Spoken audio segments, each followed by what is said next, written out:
Good afternoon, everyone, and welcome to week 2 of our series and workshops. Last week we did budgeting. This week we're doing relationship and communication. So I'm hoping that you all who will sign on to Zoom, that you will know that this is the week you learn about yourself, as well as about how God sees relationship, as well as how it is that you can be in relationship, not just with a spouse or a significant other, but relationship with God. So that is what we're going to talk about today. So with that being said, hi, I'm Dr. D, and that's the easiest way for me to say it is Lucombe, but people have a hard time rolling their tongue over that. So, so I just say Dr. D, and my students call me Dr. D. And so we have a couple of scriptures on the screen, and it should be on Zoom as well for you to see. And it's 1 Peter 3:7. Husbands, live with your wives in an understanding way, showing honor to the woman, that's right, as the weaker vessel. Weaker vessel does not mean weaker body or anything. It just means the vessel that God has allowed that person to be your helpmeet. Okay, since they are hearers with you of the grace of life, so that your prayers, see, there's a promise. There's a promise if you treat your wives great and good. There's a promise so that your prayers may not be hindered. Okay? And then God goes on, and if you look at Mark 10:8, and the two shall become one. That's right, one flesh. So they are no longer two, but that's right, one flesh. It's not her and him, it's us, we. And a lot of times we get married or we're in a relationship and it's about that person and that person. Because Jesus is in a relationship with us. And he doesn't look at it as you. He's looking at it as I want you all, everybody, to be with me in the kingdom. So let's have a word of prayer. God, thank you for this day. Thank you for what you have done for us thus far in this wonderful Sabbath day. And as we take the time out to look at how we should treat each other from your standpoint, not from our standpoint, how we treat each other is important. So God, we thank you for showing us and directing us. Holy Spirit, have your way in this place. In Jesus' name, amen.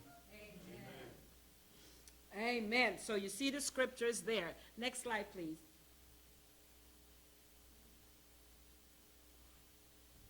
And welcome. All families have strengths, and all families have challenges. When people hear the word strengths, they think weaknesses.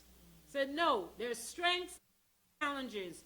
Challenges mean that you're going to work with God, along with God, over that challenge. Okay, so all families, those are my granddaughters when they were little. You all have seen them here. That's when they were little. And I always use that picture when I go to different parts of the world or when I go to different states to do presentations. They're always with me. They're always with me. Next slide, please. Say hello to people around you. Say hi. And if anybody finished their love language, because for those of you on Zoom, everyone was handed out a piece of paper to look and see and to tally their love language. So, anybody want to share what's their love language? What's your primary one? The first one then. If you don't want to share all. What's your... Tide, okay.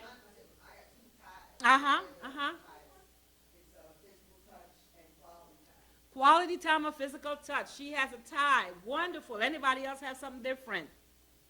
Oh, mine is time as well. Quality time as well. And it seems to have changed from the last time that I... Exactly. And that's why I wanted you all to take it again, because sometimes it changes because based on the things going on in our lives at the moment, or things have changed in our lives. Okay? So what do you have? Anybody else? What do you have? What are your love languages? Your first and second one is fine, or the first one? Other more?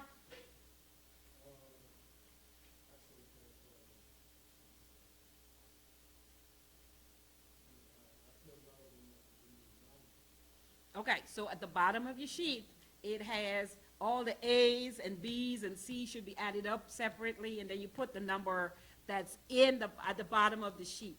And that tells you what's your primary and what's your secondary, and so on. So if you have 5 A's, then you put it in A. If you have 5 B's, then you put it in B. If you have 3 C's, you put it in C. And so that tells you what it is that your love language has turned out to be. All right, sir. Oh, okay, cool. Acts of service and physical touch. Anybody know what acts of service? I think it's on the back of your sheet. What acts of service represents?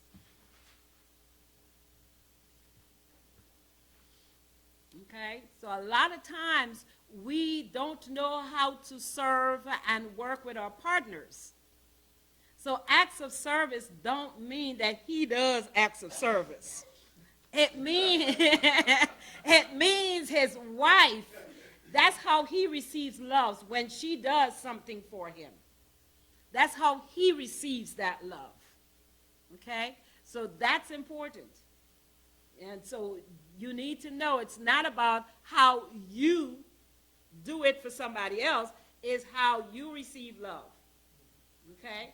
So Sister Carla, remind me of your first one again. My first one was quality time. I have a question. She got quality time. So she is looking for quality time. That's how she feels love. And acts of service, does that mean I have to vacuum? She wants to know if she has to vacuum. All right, all right. Okay.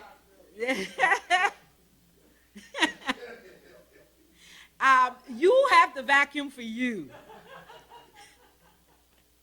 But for him, whatever it is that he finds in terms of a service, what would you do for him? So maybe he does a certain thing all the time, and you say, you know what, I'll do it for him today. That's something that now he receives his love that way. Sister Evie had physical touch and quality time. Physical touch, don't get it twisted. It's not about sex. It's not about sex. Physical touch could be you're washing the dishes and you just rub her arm or his arm, whoever has that. Whoever, that's how they're receiving love. Or they just want a kiss or something, just passing by. Physical touch. And when you think about it, people who are in the hospital, a lot of times we go to see people in the hospital and we stand at the foot of their bed. We don't even touch them on their hands or even to say, I'm here for you. Physical touch is important. It tells someone that I love you and I care about you. So sometimes when we go to visit folks, we just stand there and I'll pray for you from a distance. No. Physical touch when I'm in the hospital, I need that. I need that. So that's important to understand. So when you add up all your stuff and you look at what you have, that's your way of receiving love, if you answer the questions honestly. And I'm saying that because some people think they're answering it how people will think about them. It's nobody don't think about you. So you need to answer the questions honestly for yourself. I'm sorry.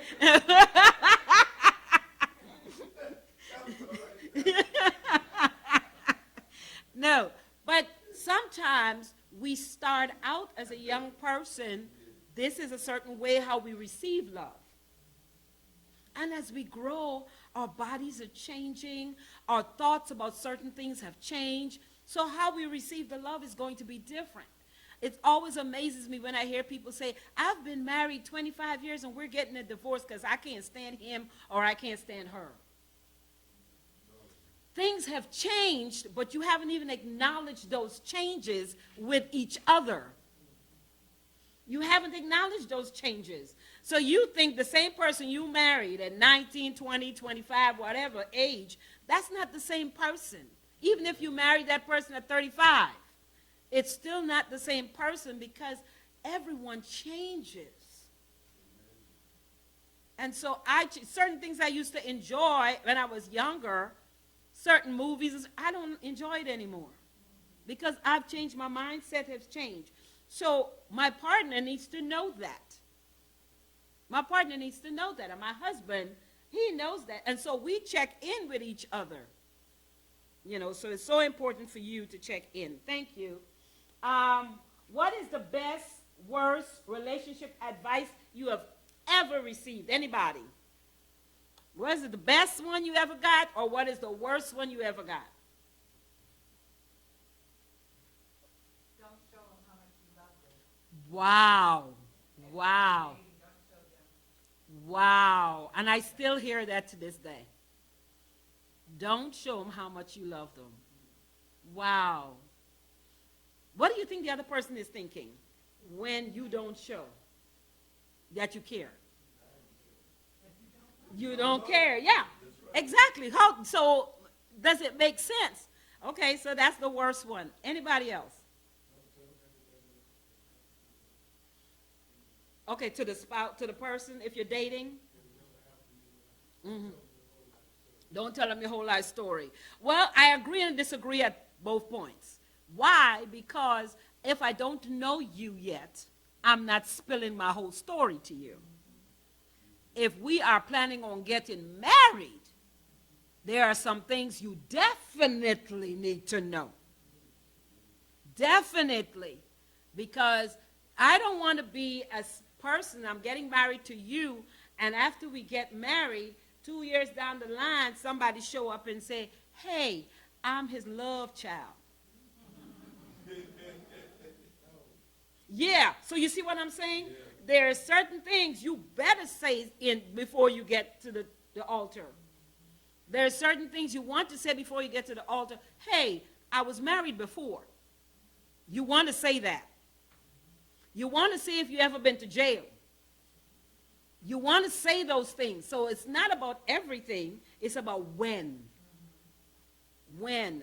I want to marry you thinking that I know some of these big things. The little things about whether you squeeze the toothpaste the wrong way, it doesn't matter to me. But the big things, if you were ever in jail, if you were married before, if you have a child that I don't know about, I need to know that. That affects our budget. It affects our time. It affects a lot of things. Your charges that you may have had will hinder us buying a house probably. One of the best ones that I was told, you get a credit report and a driving report. All right. Show you responsibility. Okay. Get a credit report and get a driving report. No, I've never even thought about the driving report. The credit report, absolutely. And I told my husband, I said, okay, so we are at this point, we have been married for a while, and I said, God forbid you die. I said, the next person that comes along, he has to get an HIV test. He got to get everything. I'm not. So you have to think about what it is that you want in a relationship, and honesty. So if you're not honest with me before we get married, what kind of flag is that waving at me? A big old red flag. Big old red flag, because I can't trust you. I can't trust you. Yes, ma'am.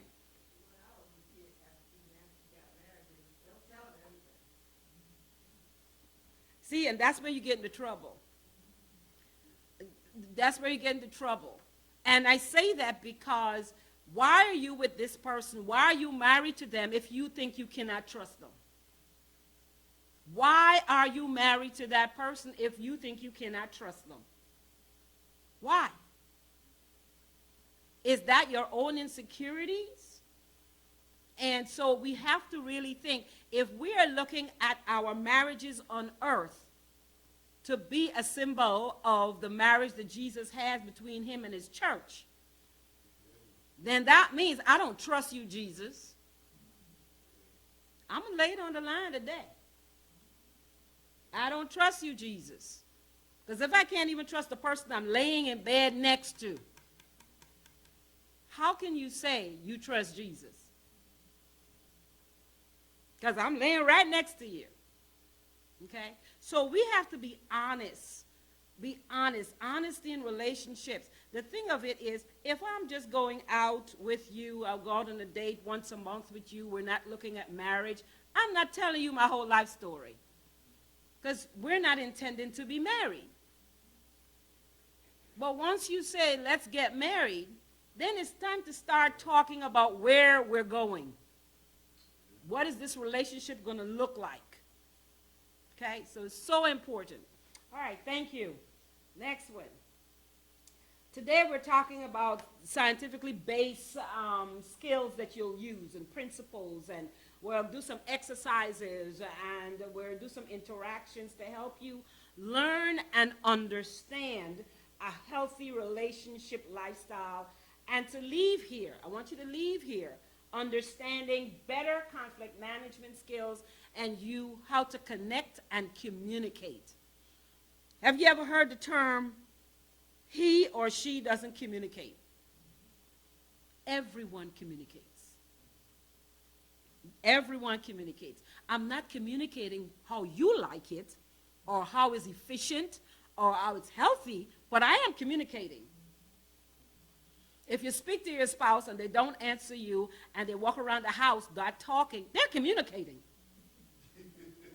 They're communicating. See, that's the difference. When we talk about this big word communicate, we're thinking communicate means I have to talk.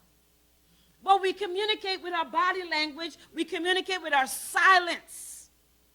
We're communicating all the time. But is it effective, efficient? Is it? And if it's not, then you're communicating ineffectively. Okay? So people always say, they don't communicate. What does communication mean to you? Is it talking? Is that what you guys think sometimes? It means you're talking? Yeah. That's what we're thinking. Yeah. But it's not always like that. When you think about how your boss, when you worked or if you're still working, when your boss communicates and you're trying to tell your boss something and their face is like, I don't know. That's communication. They don't even have to talk. You're seeing their body language, you're seeing their facial expression. They're communicating. Is it effective? Maybe, maybe not. Okay?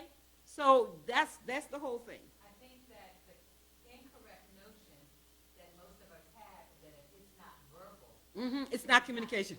Right, right. But communication is nonverbal as well. Okay? My body language, my facial expression, all of that is communication. So important. Next slide, please. So what did you bring with you? Okay, so we have 2 sheets of paper on the side. And Elder Wormley, you can pause this until they finish the activity and then pick it up again. I don't know if you can or cannot. Yeah, so 2 sheets of paper on the side. I want you all to draw a line down the middle and talk about what you brought with you that you learned from your mama or your daddy into the relationship. Come on, everybody. Come on, everybody. What is that second one up there? I can't read it. Yeah, depression. Guilt, depression, anger, fear, emotional baggage. These are all emotional baggages. Okay? And the other one is, nobody cares about me. I'm going to die alone. You know, and I hate my life. All those things. So people bring all kinds of baggages from their parents, from their grandparents if they were raised by both. So I want you all to say the different things that you brought into your relationship from your family, the good things and the bad things. So go on, everybody. Get over in a corner. Find a corner, any corner. Come on, Sister Nancy, move. Find a corner, any corner. And name some of the things that you brought into your marriage from your parents, whether good or bad. Whether good or bad, doesn't matter. Whether good or bad. So those are baggages.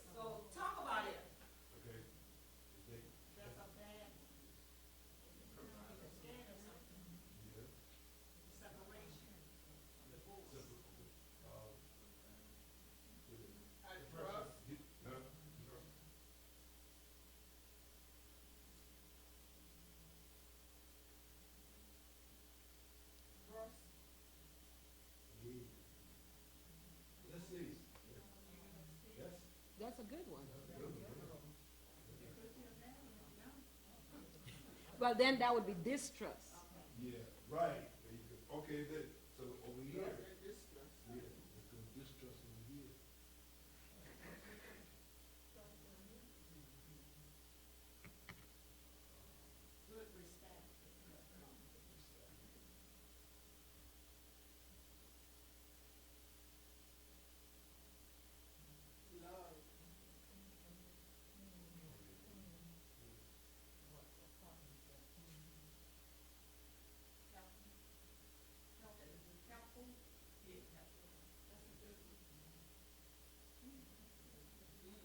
Okay, so that's cooperation.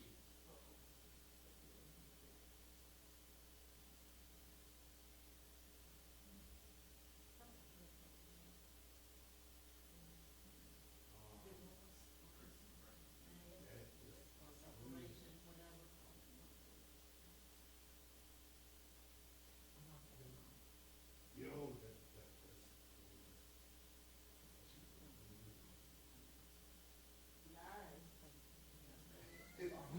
That's all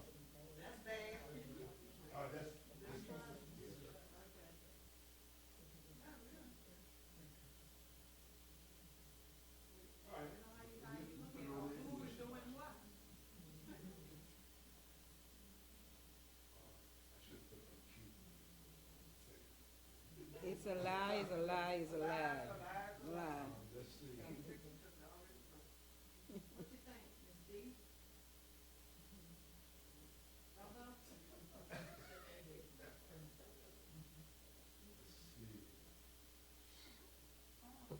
Responsibility.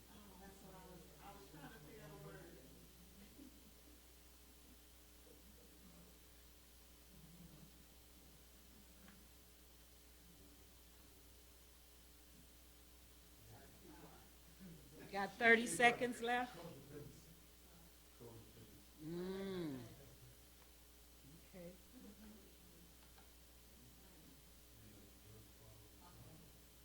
Alcohol.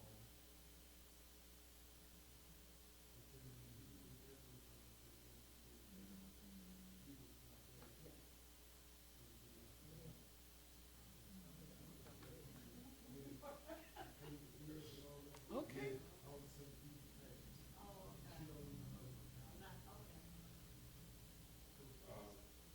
How about healthy? Time's up. Can I finish? Yeah, finish writing your word. I'm gonna let Elder Perry get back to his station.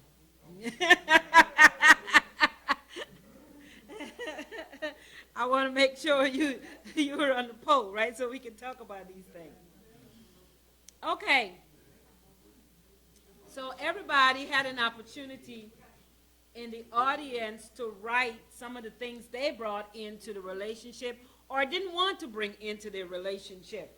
And so we have a lot of different things that people have written down here on the wall. Some of the good things we got on this side: trust, respect, love, cooperation, and responsibility. What do you got on your good side? Provider, trust, respect also, teamwork, partnership, togetherness, Christian practices, unselfish, love, family, dependability, living within means. All right now. So we hear some practical things, right? There's some practical things there. But then we have, which is really good to help you with your relationship. So let's talk about some of the things that came in with you, the baggage that you drug along with you into that relationship that really could really set your relationship on a dangerous course, or a relationship that you're still struggling with to this day. So let's talk about some of the bad. We got fear. That I heard it explained as fear of everything. You fear to do anything. So that could cause some problems in the relationship. If you're bringing that with you when you come into a relationship, you're afraid of everything. And that makes it hard for your partner to want to do anything because you're afraid of everything. Let's go to the beach. Oh, I'm afraid of the water. let's see about getting certain things done. Oh, no, I'm afraid that's going to, everything you're afraid of. And that means there's some trust issues. Right. There's some trust issue there, because that means you brought some distrust, I see, on both sides. Both teams figured that out, distrust. There's some distrust. And you get to the point with distrust that you brought into your relationship because, or you may bring into a new relationship because your mama or your daddy didn't trust each other, or the relationship you were in before, the person was not trustworthy. And so you bring that baggage with you, dragging it all the way. And so you brought it into this new relationship, and something is going wrong. So, do you need to know where your spouse is every moment of the day? Do you need to know that? Do I need to be able to get into his or her phone? So think about that. I'm not telling you anything else. All right, so I'll tell you this. Can't give you half thing. I got to give you the truth and be transparent. Before cell phone, before there was something called a cell phone, my husband and I used to go to a Friday night Bible study in the country in Powhatan? Yes, we used to go to Powhatan, and we live in Chesterfield County. And one night we drove different cars because I was coming from one place and he was coming from the other. And we left together. I drove off, and I was like, okay, I'll get home. I get home, and it's a half hour, it's 45 minutes, no Winston. And I'm saying, what happened? So, I'm start thinking, Lord, what happened? I start praying, because that's my first go-to. I'm going to ask my father to take care of it. So finally, Mr. Lucombe came home. And it was pouring that night. I remember that. It was pouring. And he said, I said, where were you? You had me worried. He said, oh, a lady tire was blown, so I stopped and I helped her. I said, let me ask you something. Was there a phone booth anywhere? I told you before cell phone. So we developed this thing called drop a dime. We developed that between us, drop a dime. If something is going, and this is before cell phone. And we still carry that today, even with cell phones. That means call, say something. That is not about distrust. That's about making sure that you are safe. Okay?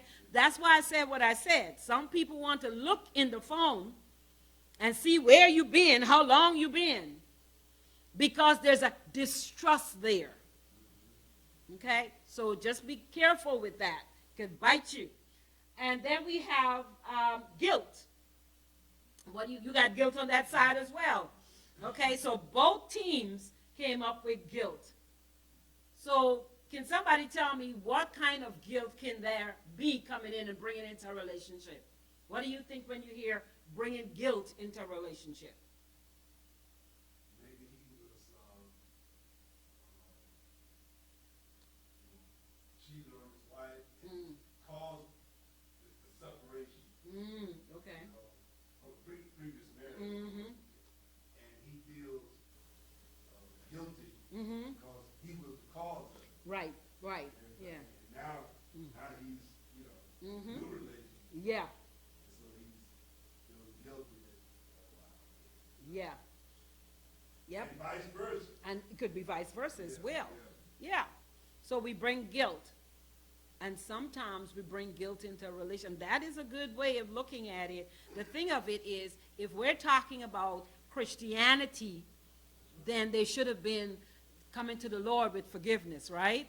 And let the Lord forgive you. And if God forgives you, the only person that reminds you of your past that you have given to the Lord, guess is who? Good old Slewfoot the devil. Good, yeah. So just know that, So, Sister, did you have something to say? What about growing up with guilt because he's seen his mindset dysfunction in their marriage, and he learned from seeing things that happened in his parents' life that caused him to grow up not to have, same guilt that is happening in his marriage, won't So you can have guilt because of, I'm coming into this relationship, but I'm not 100% because I think what happened with my family, my parents, is going to happen in mine. So that undermines your relationship. That undermines, because every day you're going to bed, you're waking up, there's this thing in the back of your head. It's going to go back just like my parents' relationship. Okay? What else you got?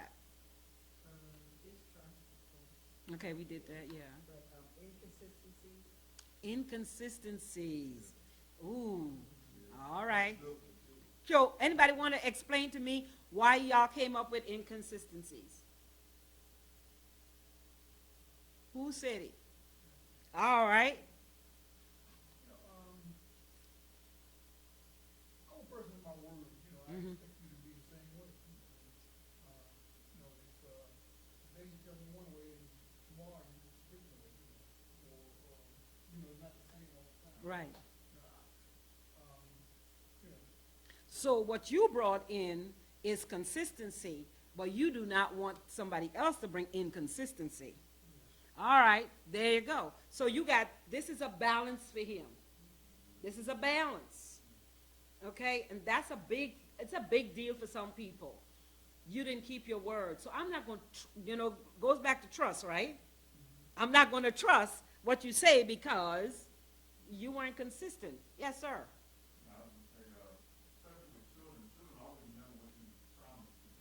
Uh-huh. Mm-hmm. Absolutely. Do not make promises to children you cannot keep. Do not make promises to children. Oh, I'm going to come next week and take you out. Next week, I ain't going to worry. She ain't going to remember. Yes, she is. She's going to remember that. So that's an inconsistency that somebody could really harm children. So they grow up and they come into a relationship expecting somebody else not to be consistent. And if the person is consistent, what do you want? You see? So there comes this other part of it. The other part of it. Okay, what else you guys have over there? Divorce. And I think we have that on this side too as well. So if you have divorce in your family, or you're coming into a new relationship and you have been told because you've been divorced, you're bad. And so are you told that divorce, if you're divorced, something is wrong with you. People don't know the situation to talk about the situation. And you or I do not have any right to decide what somebody went through in their past. We don't know. And my grandmother used to say, forfeit in bed will kick you out. So you don't know what was going on between those two people for the divorce to happen. You don't know if it was abuse. And abuse is not always physical. We got emotional abuse. Okay? We got psychological abuse.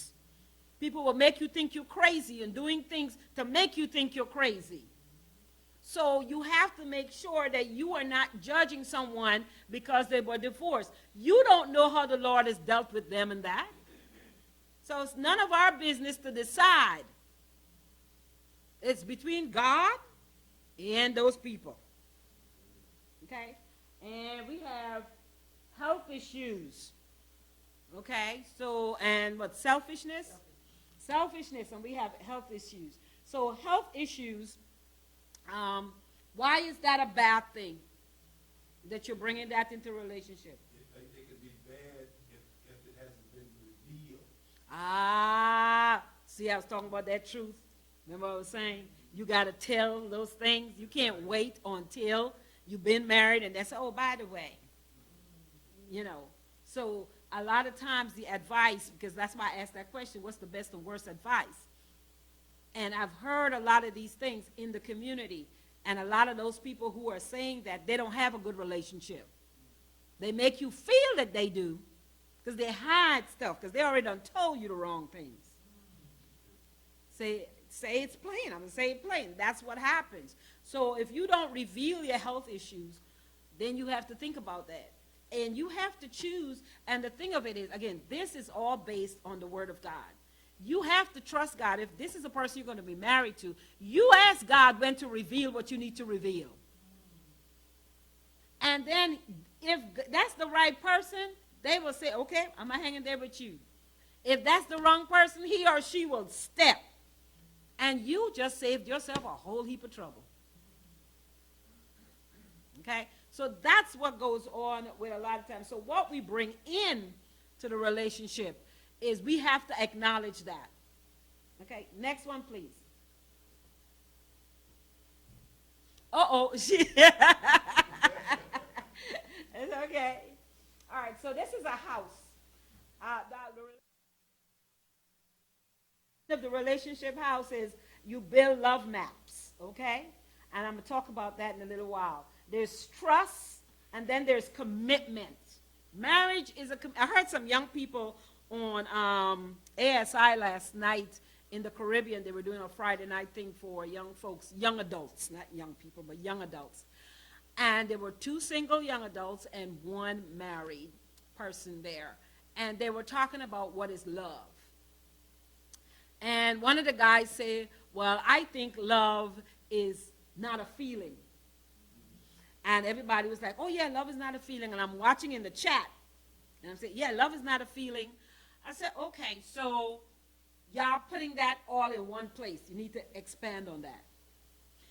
Love, when you talk about I love you, what is it about you? What about me that I love, that you love? I think my mother-in-law asked me that question. I said I love my husband when I met her, and she said, so what is it about him that you love? And I told her about his kindness. I told him about his consistency. I told her about his dependability. I told her, these are the characteristics that I was looking for. I told her how he's committed to God. So I was able to identify those things, okay? So if you don't know what it is that you love about that person, check yourself. Check yourself. Do you love the stability of being married, calling Mr. or Mrs.? Because some people leave college with their MRS. You get it yet? They ain't get it. They didn't get it. And some people are walking around looking for that degree. MRS, Mrs. Even if they have to go through hell, they think, I want that degree. Mrs., the MRS.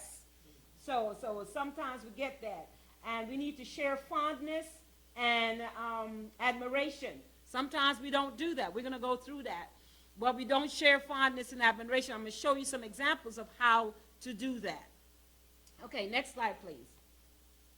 The 7 Principles of Marriage work by Jay Gottman. He is an author, and what he did was he had a love lab. He called it the love lab. And what he did was observe couples in how they engage and interact. And he saw emergence of patterns of conversation, emergence of how they communicate. And it's different couples, not just one couple. Many, many couples went to the love lab, and he kind of analyzed how they communicate and how they look at things.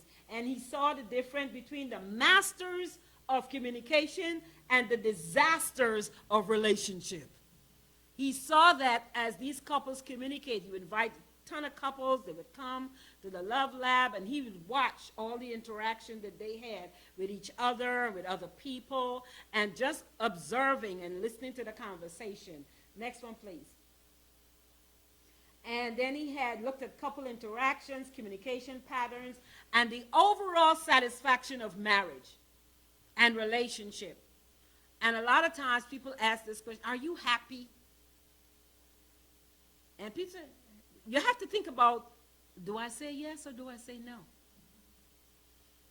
So when we ask the question, are you happy, what are you asking me? Because I could be happy that I'm wearing flats today because I'm not on heels, it's hurt my toe. So when you ask a question, ask what you really want to know. But people have this idea when they meet a fellow or they meet a woman, and it's like, you working? Yeah, I work. Oh, okay. The guy is not asking the rest of the question. How many hours you work? How much money you making? All that's in his head. He just not asking it. She might ask, you got a job? And he's going to say, yeah, I work. Where you work at? Oh, I work at Tyson's Chicken. he ain't telling her he only worked there 10 hours a week. So she already thinking she going to get some chicken when he coming home. And she already thinking, I ain't got to go to KFC. He going to bring that chicken home. I mean, really, what we're asking and what we say sometimes is so important, not to just these halfway things that we do. And so next slide, please. So Ephesians 4:2 said, be completely humble and gentle, be patient, bearing with one another in love. You talk about, I love her or I love him. What do you love? Does it outweigh what you don't like about the person? That's for you all to decide. I may dislike some of your behaviors, some of the things that you do, but can I live with it? Can I live with it? Can I decide whether I don't want to live with it? So you're only in there for the short haul then? Is that what I'm hearing, right? So things change. Physical bodies change. When you met me, I was 32, 28, 32. Now I'm 42, 38, and 54. You know? No, I mean, really. It is exactly so. Make up in your mind when you marry someone, when you decide to have that, if you're dating, for those who may look at this on Zoom later or looking now, you may look at that person now and they look the perfect Coke bottle. I was there once, I was a Coke bottle, but life changed. And I thank God my husband didn't. You know, life changed. So the changes of life will come. Are you in it for the long haul? I'm not talking about abuse. If somebody's abusing you, that's not what God intended for you. God did not intend for somebody to make you into a drum, to beat you. God did not intend for you to be abused emotionally and psychologically. That's not my God. That is not our God, the way he works. So it says, be patient, bearing one another in love. Next one, please. Don't use harsh startups. So, I need, oh, Brother Carlton, you're going to help me today. All right. Come on, sir. Come on. Come on. Okay. One of the ways when we communicate is to make sure that that person, whoever in your house, if you find it hard for your spouse to listen to you, find something in the house that you can hold on to. And the person who holds the ball has the floor. The person who holds the ball, or whatever it is that you find in your house, these are squishy things I've gotten over at conferences and stuff, so I keep things like this in my house. The person who has the ball has the floor. So they're able to speak. Now, it doesn't mean that you're mean and nasty. You have to learn how to communicate effectively. So, this is an ineffective way to communicate. I'm going to give back my ball. Thank you. You never clean up after yourself. What do you think? I'm your mother? This is not your mother's house.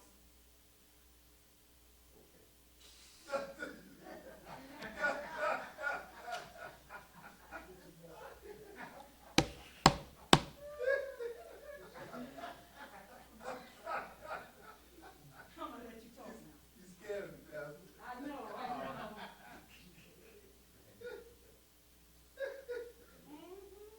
Well, sometimes I'm a little busy and I need to try harder. Oh, you just trying to say that now because we in front of people. But you don't clean up after, you leave your dirty drawers up in the, what's wrong with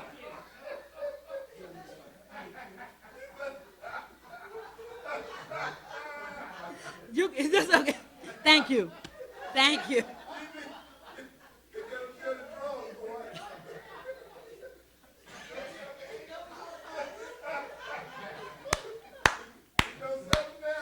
I'm sorry.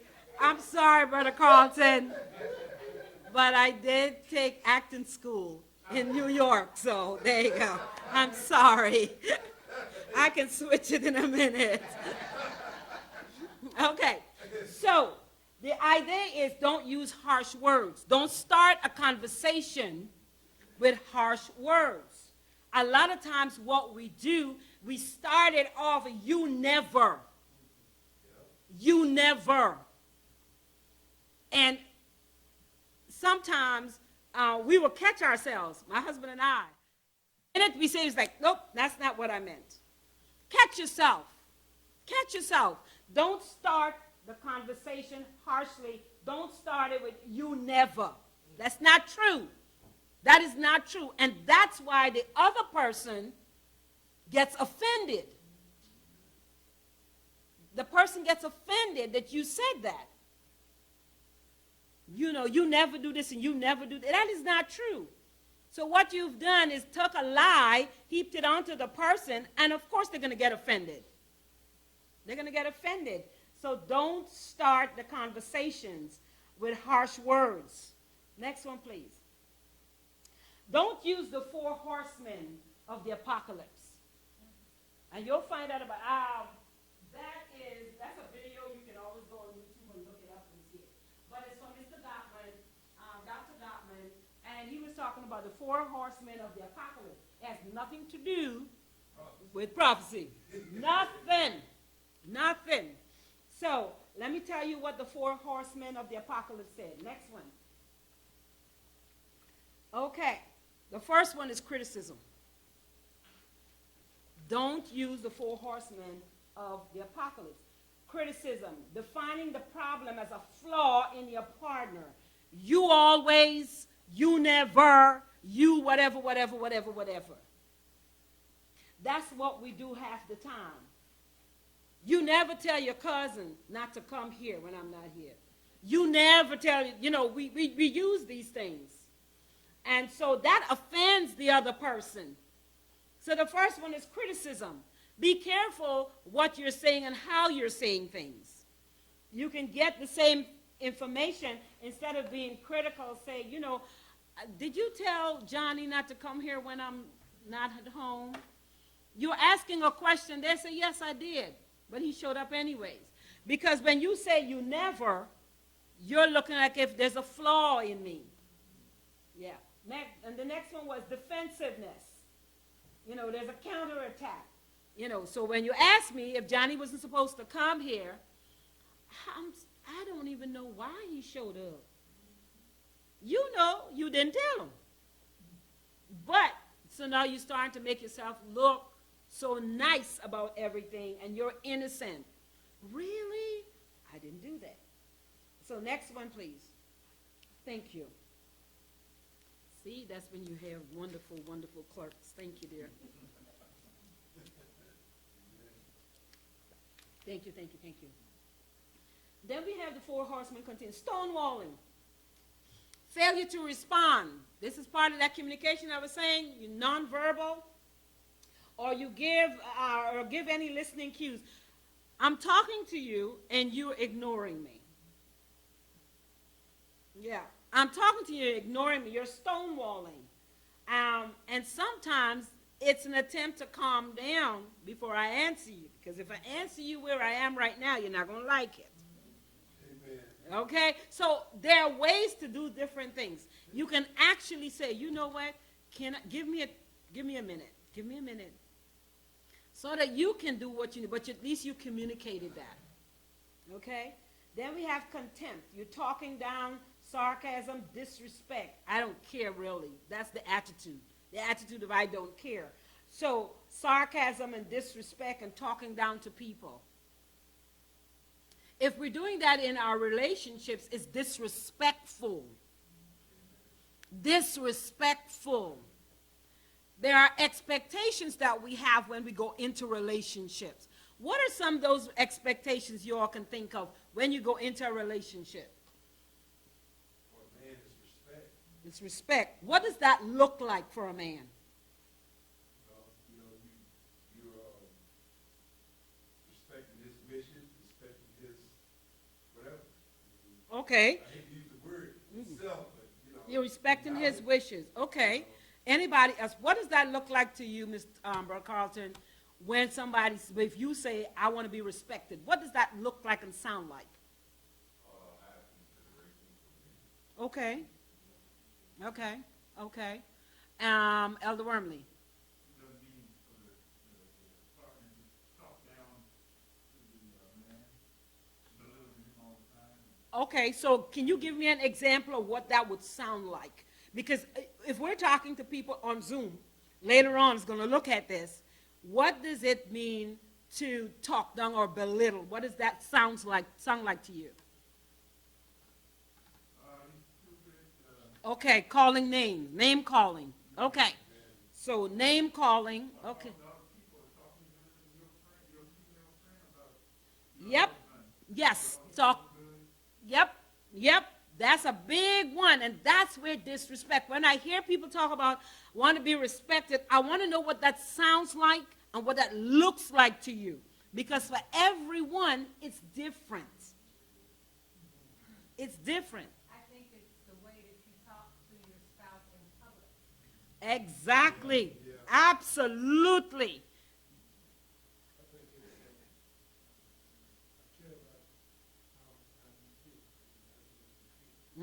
Okay, how you make me feel. Okay, so you're talking about name calling and how you speak to your spouse in public. Yes, the thing of it is, don't end it there with just public. How you speak to your spouse in public and in private. Yes.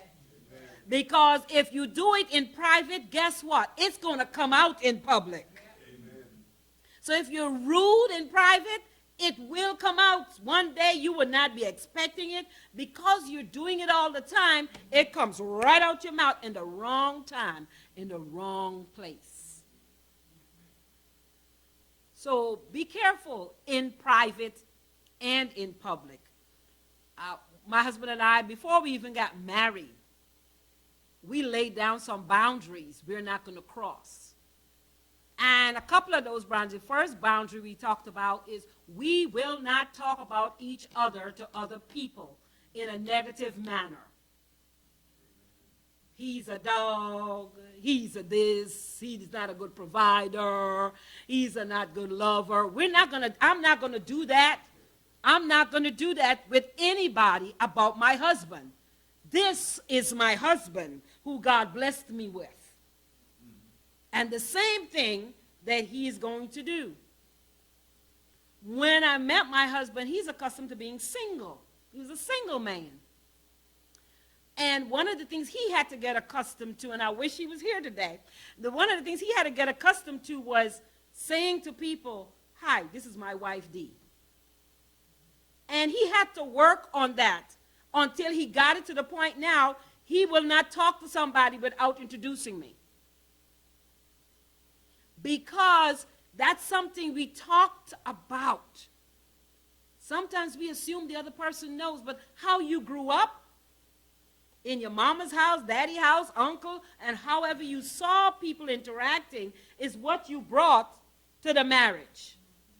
And if you never saw that respect and you never saw that caring or you saw it inconsistently, that's what you're going to bring to the relationship. That's what you're going to bring. And maybe you didn't see it, but then now you recognize it, then work on it. Work on it. Okay? Thank you. Next one, please. Be aware of emotional flooding. Emotional flooding is contempt from your partner. So if I perceive that you've been critical and nasty to me in the way you spoke to me and you had contempt for me and you acted like I was nobody, then I'm going to, all that stuff, all of a sudden I'm getting madder and you can feel the heat rising, right? You know you're getting upset, right? Then you begin stonewall as a defense. You start stonewalling. I'm not going to talk now because if I talk, I'm going to throw this whole pot at him. So before I do that, I'm going to stonewall. So all this stuff is going on and your emotions are getting, and it's getting tighter and tighter. And then it can lead to disengaging emotionally. You know what? I'm not going to even sleep in the same room with you tonight. I'm not going to sleep because if I do, I'm going to strangle you while you're sleeping. So it's important. I told y'all about them acting lessons. So when you're flooded emotionally, take a break. That's what that says in red that didn't show up. Take a break. Take a break when you're emotionally flooded. Say, excuse me, and just because the minute you walk away without saying anything, guess what that person's going to say? She just walked away. Didn't even say nothing. Just walked away from me. Say, excuse me. Keep your manners and keep moving because you need a break to get centered again because you're up here. You're up here. Okay? Next one, please. Signs of emotional flooding. There we go. Okay? Physical evidence. Your heart starts to beat faster. You start to sweat. And you know you're getting madder and madder and madder. You're getting more upset, more upset, more upset. And you don't have the ability to think logically because you're so angry right now. Okay, so you're getting emotionally flooded. You're being flooded by all this emotion. Then there's the fight or flight thing that comes in. Do I stay here? Do I hit him or do I hit her? What do I do? Because you're so emotionally flooded. And so you got all this stuff because you want to fight because he or she said something negative about you. And you're ready to put your dukes up. And so you have to take the time. And you want to either run away or stay and fight. Whatever you're thinking of doing, it's so important for you to pause. Take a break. What would your Heavenly Father want you to do?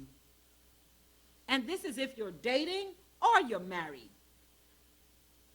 For single people, they may think that married people don't get into arguments. Yes, you do. It's how you handle the arguments that's important. How do you handle? Do you not stop talking to each other? Then you have to come back to the Lord because that is not how God treats us. That is not how God treats us, so we should not treat each other that way. Next one, please. Okay, you can stop the 4 horsemen. You can stop the 4 horsemen. Okay? So use gentle startup. So if you want to do that criticism stop, use gentle startups. And we're going to go through a scenario in a second. You can also take responsibility and don't be defensive. You know what? You're right. I forgot to close the front window last night. I left it open yesterday. And your spouse came down and said, why is the window open? Did you leave that window open last night? See, they say that way. You don't have to follow it with that way. You can back up and say, you know what? You are right. And that was me actually this morning. Winston didn't see it, so now I'm telling on myself. I came down the stairs early and I said, oh, shoot. I feel a cool draft. I said, oh, I left the window open last night. And then I said, thank you, Jesus. But, yeah, so take responsibility. We don't even want to take responsibility in our homes. That means we're not going to take responsibility in the house of the Lord.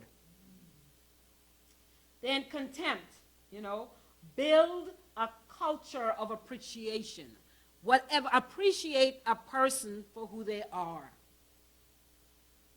You're not better than anyone, and no one is better than you. So appreciate the good things about the people.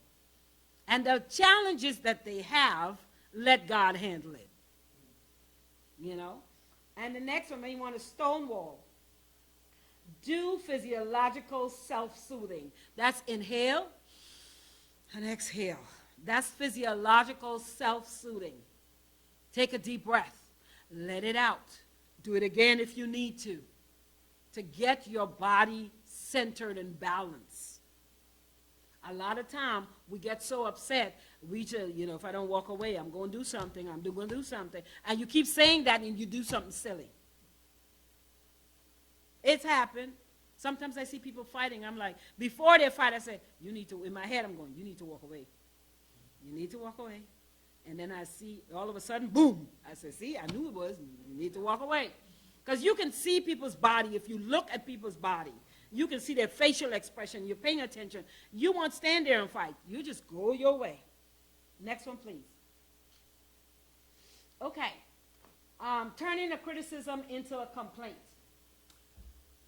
You're always looking at your stupid phone. I never get any attention around here. I might as well dine alone or eat alone. Anybody know anybody do that? Did they bring the phone to the table every night? Every morning? Don't look at people. I do not look at anybody, even if you're thinking it's somebody else. The minute you turn your head and look at somebody. No, but that is what happens. My husband and I was in Guyana 2017, and it was around his birthday, and so I had arranged with the hotel to have a little get-together with my sister and my nieces, and we sat there and we had a little celebration, but we were watching this family, and this family had 2 children, husband, wife, and 2 children, and everyone had a phone. And we started, it was very interesting, and we started looking, and we're like, every one of them were on their phone. Nobody was talking to each other. The food was there. Nobody was eating. They were all on their phones. And this went on. We were there for about a couple hours, and we were like, oh, my gosh, a waste of food and time to kind of cohese and talk to each other and love each other. But no, it was on their phone. And we were like, oh, my gosh. We felt sorry for the children more than the adults, because the children were missing out on learning how to communicate well. We felt so sorry for the children. And so that's something that happens a lot of time with our cell phones. So the rule is, if we go out to dinner, turn their phone, turn it down, and we're going to talk to each other. And we're going to talk about things that matters with each other. Okay, and you can do that not just with a spouse. You can do that with your children, with your grandchildren, with your cousins, whoever. Say, hey, we're going to talk. Could you mind putting the phone down for 5 minutes?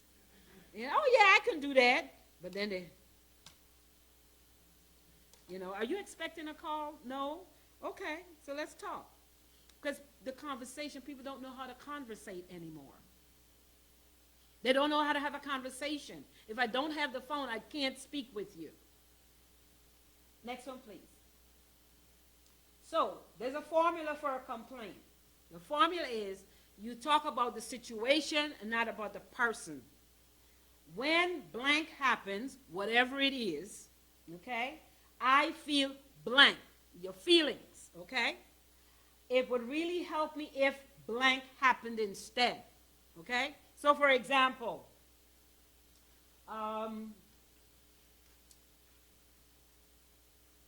let's see if I can put it in a different, okay. When we go out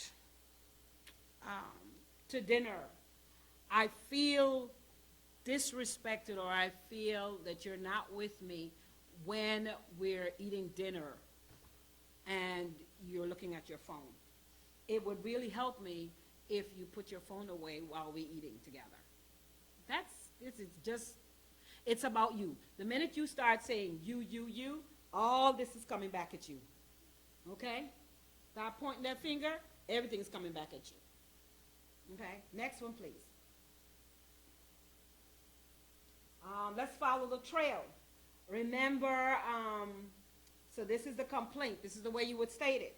I love spending time with you and talking and enjoying each other's company.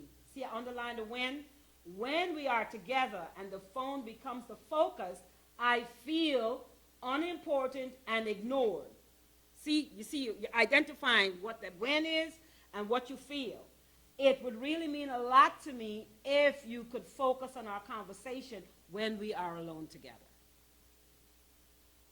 But when we say, you always, you never, that is a fight. That's a fight. So we're learning how to speak to each other. And we're learning how to speak and not speak. Uh-oh. Uh-oh. She getting loved-dovey now. It's the next one. Next one, please.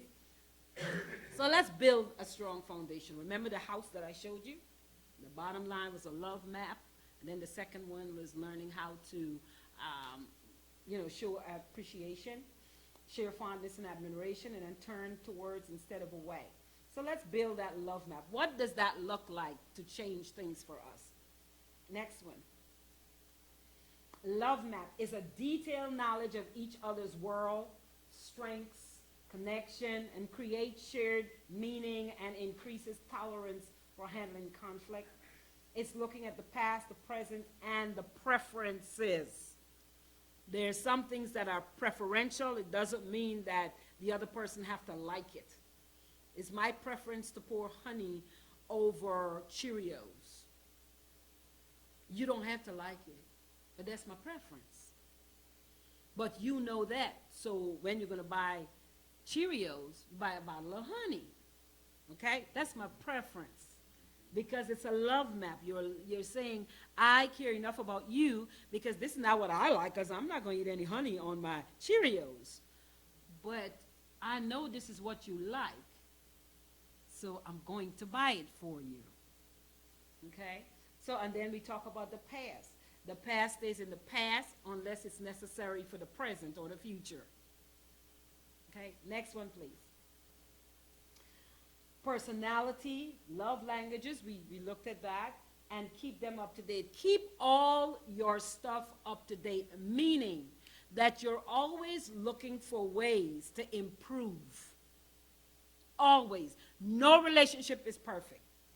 I told you guys about my puttering husband today. So, my husband likes to putter when he goes to shop, for one thing. He putters and comes home with 3 or 4. So that's just the thing of it is that's who he is, and that's okay. The thing of it is it doesn't impact our relationship. One of the things is that I'm aware of it. I'm aware of it. The one thing that my husband and I have, one of the things is about secrets. Secrets can kill your marriage. The only time, and this is making it very clear, the only time we have a secret from each other is when it comes to confidentiality of someone else's life. As long as it doesn't impact our marriage. Anything that people tell my husband in confidence, it stays there. If it doesn't impact our marriage, it stays there. And so let me tell you of ways that it can impact marriages. My husband worked for a company many, many years ago, 30 years ago. And when he worked for that company, he worked with a lot of females. A lot of females. And because we had boundaries in our marriage, this is what happened. I had a young lady there, told him, he came and he said, she invited me to dinner, and I asked her if it's for both of us, and she said no. Now, people will get off, I'm not that person, okay? I don't go crazy like that. I said, okay, no problem. Well, the funny thing is everybody in the office knew me because I would bake and send food and all that, because it was staff, and I was like, I'll bake stuff. I don't eat a lot of sweets, but I love to bake it. So I would bake stuff and send it to them. So Monday morning, they'll get a new pie or something. So, and I would go by every once in a blue moon. So I said, all right, I guess in my head, I'm going, I got to make a visit. So, but you see, you got to know how to do this thing. So I went in the office, said everything, everybody in. Then I went over to this lady's cubicle, and I said, oh, thank you so much for the dinner invitation. Winston told me that you asked him to dinner, you asked us to dinner, and it was so important for him to tell me that. I appreciate that you invited us. She looked at me like, yeah. I dealt with her immediately without losing who I am. See, we get so upset and frustrated carrying on. The secret, he came and he told me. That was the victory. See, that's the victory. Confidentiality and secrets are two different things. Two different things. Two different things. And people use, well, I'm telling you this confidential, but I just want you to know that I think that you're very sweet and I think that you are such a sexy person. That is not a confidential issue. That's a pickup line. And the devil is just trying to see how far he or she can go. See, that's the thing. You've got to be able to identify the issues. So keeping secrets could get you in a whole lot of trouble. Again, there's a difference between confidentiality and secrets. Big difference. Okay, next one, please. Questions to bring you closer. This is where you ask, how many of you know your partner's favorite food? One. He said, I think so. Yeah. Yeah.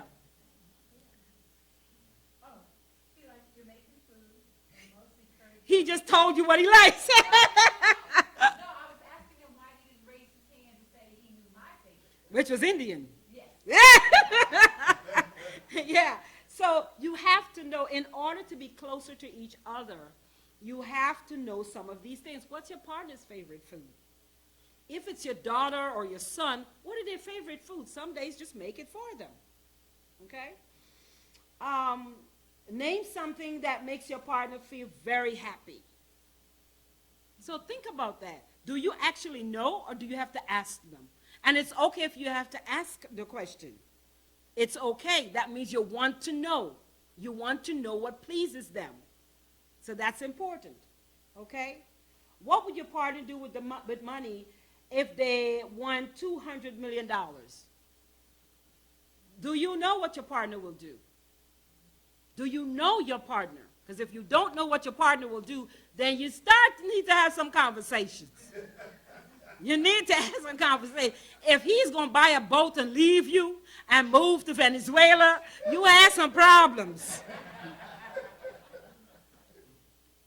Or if he's going, if she's going to say, I'm going to go to Hollywood and become a movie star and I'm not going to talk to you anymore. Whatever, the point is for you to start having conversation. So conversation when you're out to dinner, in their house. You see stuff on television. Sometimes we're watching a movie or we're watching something on YouTube or anything, and we pause it. And it becomes a conversation with whatever we saw on the screen. Well, how do you feel about that? What do you think about that? That's conversation. That's how you build and know the person. Don't feel that it's a distraction if the person comes in the room while you're watching something. Oh, he's going to say, or she's going to say. No, pause it. One of the things I love about my husband, as a chaplain, at a hospital chaplain, there are nights we had some rough nights. Rough nights. When you would see a child, a 5 years old shot, and when you would see a lot of hard things. And I would come home early in the morning because we do 12-hour shifts from 8 to 8. And he's getting ready to go to work, and, that's my time to go to sleep. And he would say, how was your night? And I said, man, it was rough.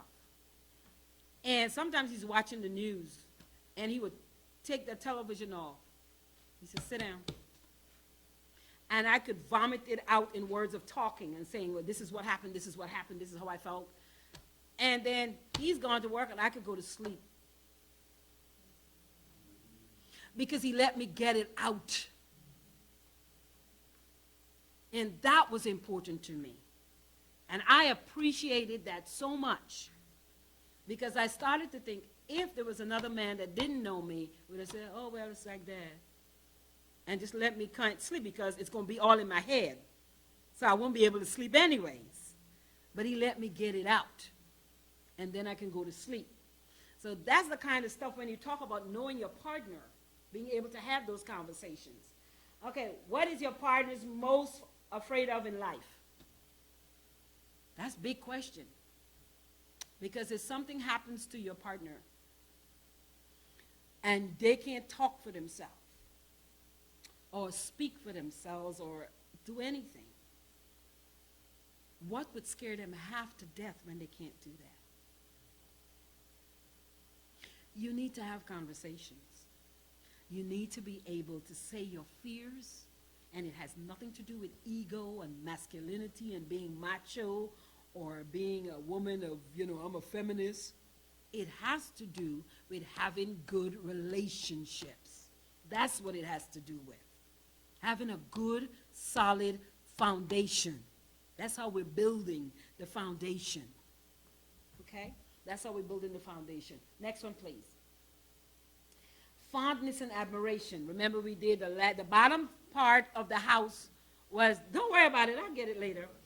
The bottom part of the house was a love map, okay? Talking about your personality and your present and your past. And then we're looking at fondness and admiration. Regular connecting conversation, as I was saying, builds the positive emotional bank account, okay? So emotional bank account is very, very important. People will come and say, I was talking to Charles, and Charles told me that you did this or you did that. Now, Charles never said nothing to Sister Moore about Sister Moore, nothing. You just trying to be sneaky. And so you come like a slithering worm trying to get in the middle of them. But when you create a bond, a positive and emotional bank account, you can actually say, I know my husband did not say that to you. But if I don't talk, my husband and I don't talk, I can't say anything because I might start believing that he actually said that. See? So that trust, you see how we've been building on trust? And we're building on that. That's the all ever build the positive emotional bank account. Creates tolerance, contributes to positive sentiment and sentiment override. Absolutely. Makes it easier to keep the horses in the barn. What were the horses again? Criticism. What else? The 4 horsemen. Contempt, criticism, contempt, okay? Defensiveness. Okay, what else? One more. Y'all got the papers in your hand. Criticism, contempt, defensiveness. You got the 4 horsemen of the apocalypse.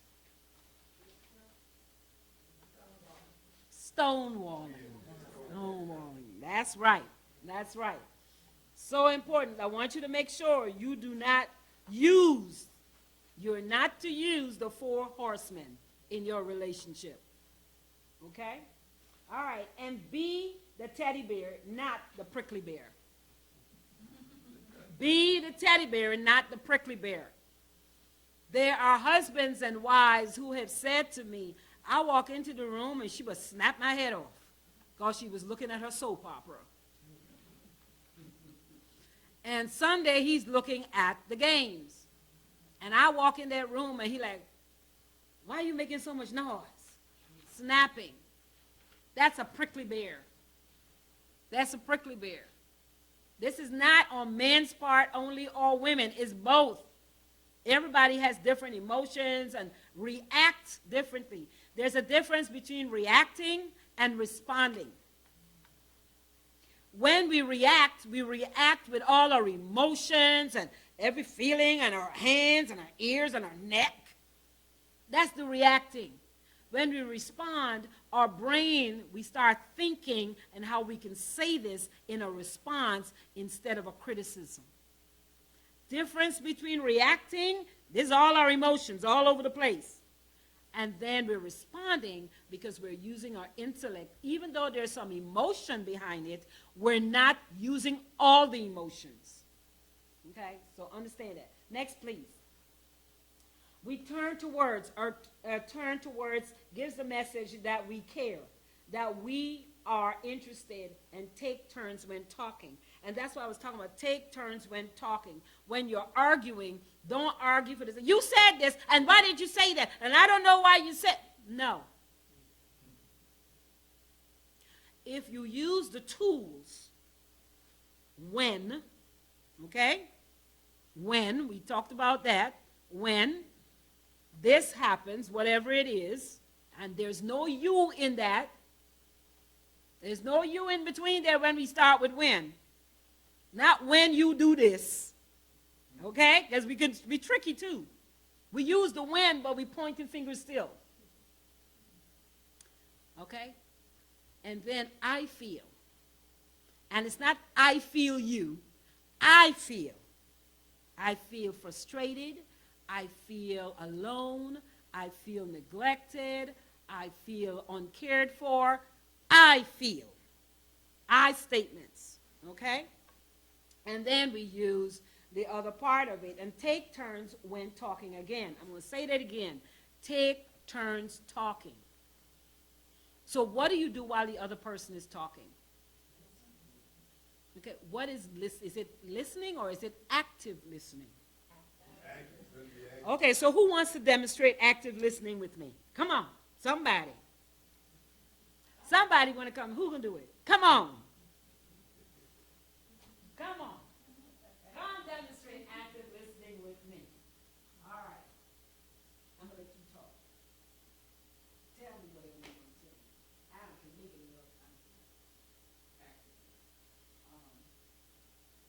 I have to do the active listening. Or you got to listen to it. Right? The other day I told you that I paid the bill, and you came back asking me did I pay the bill. You wasn't even listening, and you started arguing. Was it necessary? Because you wasn't listening to me? I just heard you say that you did tell me that you paid the bill, and I came back again and asked the same question, and it upset you. Am I saying this correctly, what you said? Right. Okay. Well, I'm sorry. That was not my intent, okay? I didn't remember what you told me. All right. See, there you go. Hey, good job. Good job. Active listening is repeating so that the person could actually say, yes, that's what you said. Okay, Elder Moore, come on, you play with me. Come on, play with me. Come play with me. Come play with me. All right, there you go. You go ahead. Tell me. I thought that you said that you like oatmeal. And now you eat grits. Which one do you want? I don't understand which one do you really want, what you really like. I'm tired of fixing stuff you don't like.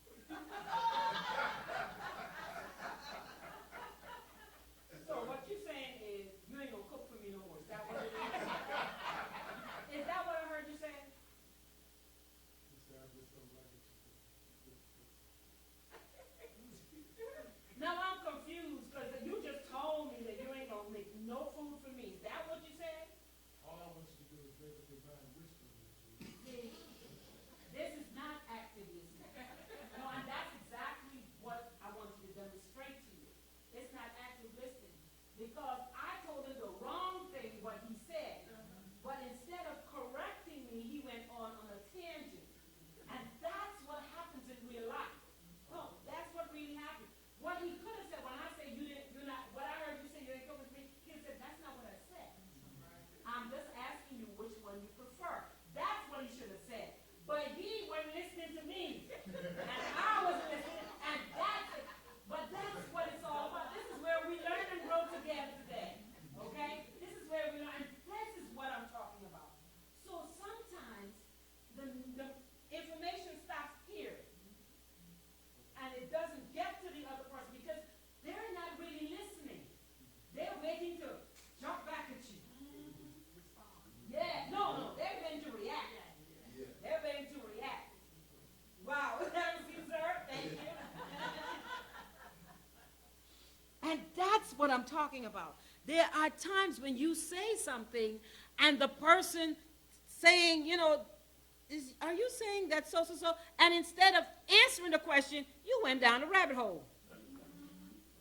That's why active listening means to actually listen, And then ask the person, did I hear correctly? Am I saying it correctly? Because you're trying to communicate effectively. That's what it is. So all that oatmeal and grits he trying to get me to eat. But again, that's what it's. So when he's gonna go in, suppose it was a real situation, right? The thing of it is, for me, when I'm asking him, he could have read my body language and say, uh-oh, she taking this the wrong way, so I better go the other way. But sometimes we are so busy trying to react because we're accustomed to a fight. We're accustomed to that fight. So we want to stay in that fight. And sometimes we live in that fight. And so thank you. Next one, please. Turning to words. Turning to words means that you are looking at your partner and seeing them. Or seeing, even if it's your child, and I keep telling people, this is not only for spouses or significant others. You can use a lot of these techniques with your children or with other people. You know, don't give unsolicited advice. That means if you're actively listening, don't jump in there and say, well, if that was me, this is what I was going to do. Nobody asked you that. Sometimes people call you to talk to you because they just want to vent. I've had people call me and said, I want you to put on your social worker hat now. Then they will call and say, I want you to put on your elder hat now. So they know which ears I'm listening with. And they will actually call me and say that to me. And that's because they know they can ask me to bounce between the two and that I'm not going to give unsolicited advice. The elder hat, I'm listening. The social work hat, I'm going to tell you the law. And so you don't get locked up. You see? And I'm going to talk to you from a clinical standpoint. All right? And then show genuine interest. Show genuine interest with people. Show genuine interest. Communicate your understanding. Mean reflecting. Same thing like active listening. Okay? Take your partner's side. It doesn't mean agree. Okay? Going back to what Sister Carlette said about being in public and how you treat your spouse or a significant other. You don't have to agree with him or her, whoever it is. You don't have to agree. There are people, husband and wife, boyfriend and girlfriend, or even your grown adult children. You're with them, and somebody says something, or they say something, and you're like, no, it wasn't like that. It wasn't 3:30 in the afternoon. It was 5 o'clock. No. Be quiet. Let them tell the story. Stand by them. Then when people go on, and you say, you know that was 5 o'clock in the afternoon, did you? You know, because you're saying, I'm supporting you. I may not agree with you, but I'm going to be right there. And I think a lot of times we see people on television, these governors and whoever and senators who cheated on their wives. And vice versa, because we've had a woman or two that have done that, and then the spouse is standing there. Why he standing there? Why she standing there? 4 foot in bed, mind your business. They don't say they agree with it, but I'm going to stand here because I'm still married to you. Whatever happens afterwards, happens afterwards. But right now, this is where we are. Okay? Express we against others' attitude. This is your marriage or your relationship. Me and you against the world. Sometimes it seems like me and you against the world. That's an old song. And that's the one thing I can tell you about my husband and I. We come back to, girl, he said, girl, we know what we're doing, right? And because it's about whatever is happening, we're not letting it impact our marriage. Whatever's happening with our children, we're not letting it impact our marriage. Whatever's happening in the church, we're not letting it impact our marriage. Whatever is happening, we're not letting it impact our marriage. God has put us together for a reason and a purpose, and we're not going to mess it up because we got all our emotions all out of whack. We're not going to do that. We're not going to let anybody else come in between, even any of his cousins. But anyways, next one. So turning towards versus turning away.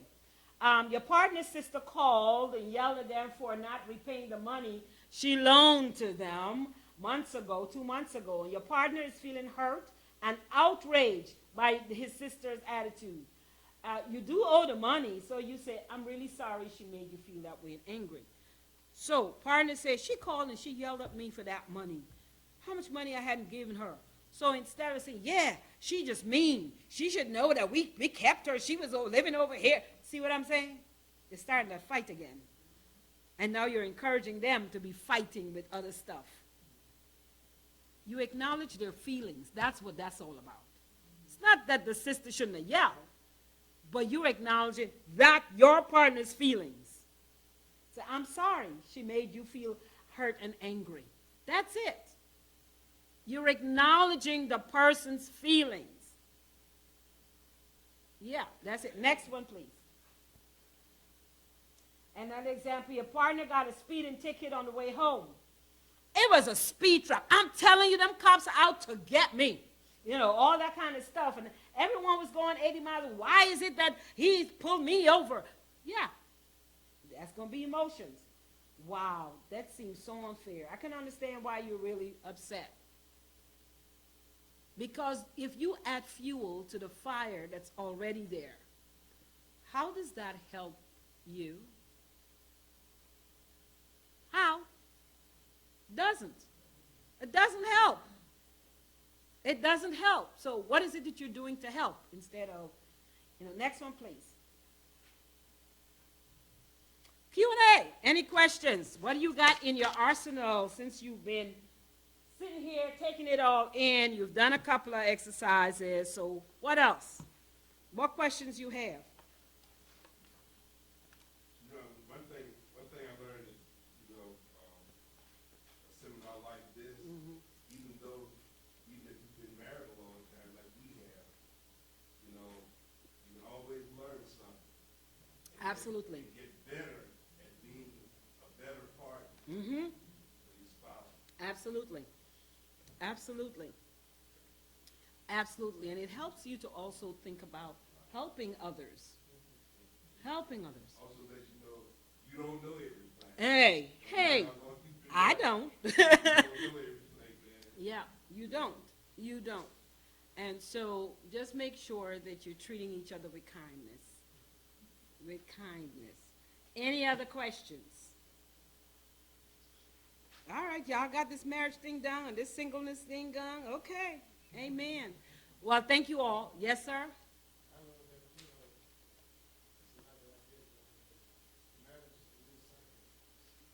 Okay.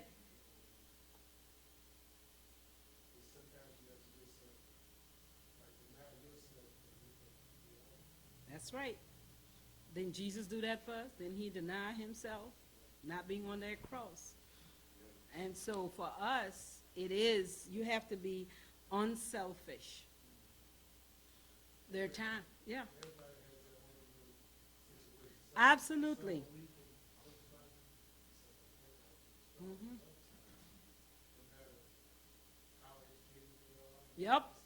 Yep. Education has nothing to do with it because we're human beings and we have feelings. God created us with emotions, and sometimes it can run away and we just run behind it, But whether you're interacting with someone else, just another neighbor or a friend, listening is important. Active listening is important. It doesn't have to be a spouse. It could be your grown children. It could be a neighbor. It could be a friend. Listening is important. Active listening. Because the only way you can reflect back to them what they said is what? If you listen.